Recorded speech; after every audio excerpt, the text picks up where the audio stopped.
وَأَقِیمُوا اور قائم کرو الصلاۃ نماز، وآتوا اور ادا کرو الزکاۃ زکوٰۃ، وارکعوا اور رکوع کرو مع ساتھ الراکعین رکوع کرنے والوں کے۔ وَأَقِیمُوا الصلاۃ نماز قائم کرو، وآتوا الزکاۃ زکوٰۃ ادا کرو۔ زکوٰۃ کا لفظ پہلے گزرا نہیں، زکوٰۃ کا روٹ ورڈ ہے زے کاف یہ۔ زکوٰۃ کے دو معنی ہوتے ہیں، ایک معنی ہوتا ہے پاک کرنا، دوسرا معنی ہوتا ہے بڑھانا، نشو و نما دینا، یعنی پاکیزگی اور نشو و نما دونوں کا مفہوم ہوتا ہے اس میں۔ اور یہاں مراد مال کی وہ مخصوص مقدار جو مال کو پاک کرنے کے لیے اللہ کے حکم کے مطابق ایک مخصوص کوانٹٹی پر نکالی جاتی ہے، یعنی اصطلاحی معنوں میں استعمال ہوا ہے۔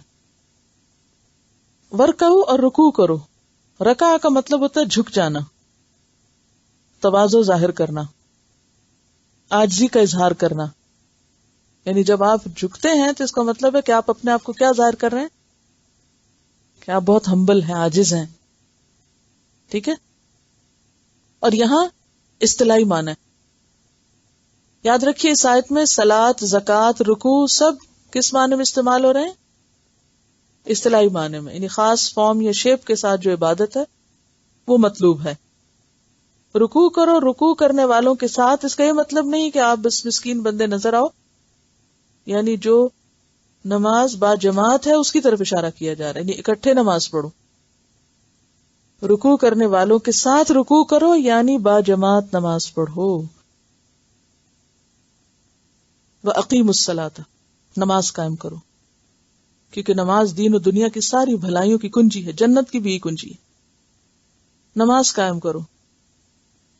وَآتُوا الزَّکَاةَ زکوٰۃ دو، کیونکہ زکوٰۃ نہ صرف یہ کہ مال کو پاک کرتی ہے بلکہ اس کے ساتھ ساتھ انسان کے نفس اور روح کی طہارت کا بھی ذریعہ ہے۔ اب آپ دیکھیے کہ بنی اسرائیل کو بھی وہی حکم دیے جا رہے ہیں جو ہمارے لیے، نماز اور زکوٰۃ۔ وارکعوا مع الراکعین، اور جماعت کے ساتھ نماز ادا کرو، رکوع کرنے والوں کے ساتھ رکوع کرو۔ یہود میں نماز کی تو کچھ نہ کچھ شکل موجود تھی، لیکن باجماعت نماز کرنے کا تو تصور ہی ختم ہو چکا تھا۔ زکوٰۃ ادا کرنے کی بجائے سود کھانا شروع کر دیا تھا، یعنی بجائے اس کے کہ اپنے مال میں سے دیتے، الٹا سود لینے لگے تھے۔ آگے قرآن پاک میں اس کی ڈیٹیل آئے گی۔ آج ہم مسلمانوں کا بھی یہی حال ہے۔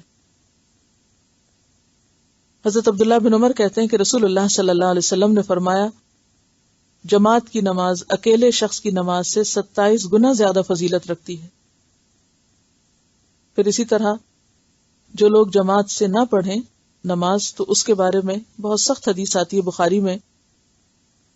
حضرت ابو ہریرہ کہتے ہیں کہ رسول اللہ صلی اللہ علیہ وسلم نے فرمایا، اس ذات کی قسم جس کے ہاتھ میں میری جان ہے، میں نے ارادہ کیا کہ لکڑیاں جمع کرنے کا حکم دوں، پھر نماز کا حکم دوں، اس کے لیے اذان کہی جائے، پھر کسی شخص کو حکم دوں کہ وہ لوگوں کو امامت کرائے، اور پھر میں جماعت سے پیچھے رہنے والوں کے ہاں جا کر ان کے گھروں کو خود آگ لگاؤں۔ اس ذات کی قسم جس کے ہاتھ میں میری جان ہے، اگر ان لوگوں کو یہ معلوم ہو کہ انہیں جماعت میں شامل ہونے پر ایک موٹی ہڈی یا 2 اچھے کھر ملیں گے تو یہ عشاء کی نماز میں ضرور آتے۔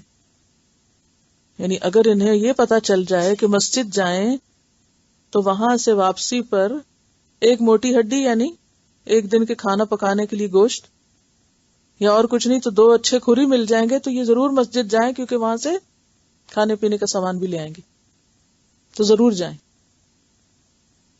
یعنی انسان کا حال یہ ہے کہ گوشت خریدنے کے لیے وہ کئی کلومیٹر کا سفر کر سکتا ہے، خاص طور پہ یہاں جب حلال نہیں ملتا ہوگا یا دور ملتا ہوگا تو آپ دیکھیں کہ لوگ ٹریول کرتے ہیں، نہیں وہ فلاں جگہ سے اچھا ملتا ہے وہاں تک جائیں گے، وہاں سستا ملتا ہے وہاں جائیں گے۔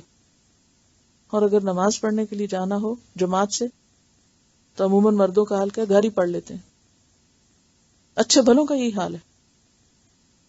تو یہاں پر صرف یہ نہیں کہا نماز پڑھو، کہا ورکعوا مع الراکعین، شکر ہے عورتوں کے لیے حکم نہیں ہے، اتنی سہولت دی گئی عورت کو. تو بہرحال نماز کا جو حکم یہاں دیا جا رہا ہے، جنرلی بھی آپ دیکھیں کہ آپ صلی اللہ علیہ وسلم نے فرمایا جس نے نماز کی حفاظت کی اس کے لیے اس کی نماز قیامت کے دن نور، برہان اور نجات کا باعث ہوگی، اور جس نے نماز کی حفاظت نہ کی اس کے لیے اس دن نہ نور ہوگا، نہ برہان اور نہ نجات. اور قیامت کے دن وہ قارون، فرعون، حامان اور ابی ابن خلف کے ساتھ ہوگا. تو اقیموا الصلاۃ وآتوا الزکاۃ وارکعوا مع الراکعین. اور اسی طرح زکوٰۃ چھوڑنے والوں کے بارے میں بھی آپ نے احادیث پڑھ رکھی ہوگی کہ جو لوگ اللہ کے مال میں سے زکوٰۃ نہیں دیتے، یعنی اللہ نے جو کچھ ان کو دیا ہے، تو قیامت کے دن وہی مال اگر سونا چاندی ہے تو سونے چاندی کی پلیٹیں بنا کے جہنم کی آگ میں تپا کے ان کے چہروں اور ان کی پیشانیوں اور ان کے پیٹھوں اور ان کے پہلوؤں پر سے داغ لگائے جائیں گے. اور اسی طرح وہ گنجے ناک کی شکل اختیار کرے گا مال، اور ان کے جسم کو لپٹ کر ان کے جبڑوں کے اوپر کاٹے گا اور کہے گا انا مالو کا انا کنزو کا، میں تمہارا مال ہوں، میں تمہارا خزانہ ہوں. تو نماز اور زکوٰۃ جو ہیں یہ بنیادیں ہیں دین کی. شروع میں آپ دیکھیں کہ ایک پیسے انداز میں کہا گیا کہ الذین یقیمون الصلاۃ ومما رزقناہم ینفقون، لیکن یہاں کیا ہے؟ حکم دیا جا رہا ہے اقیموا الصلاۃ وآتوا الزکاۃ وارکعوا مع الراکعین.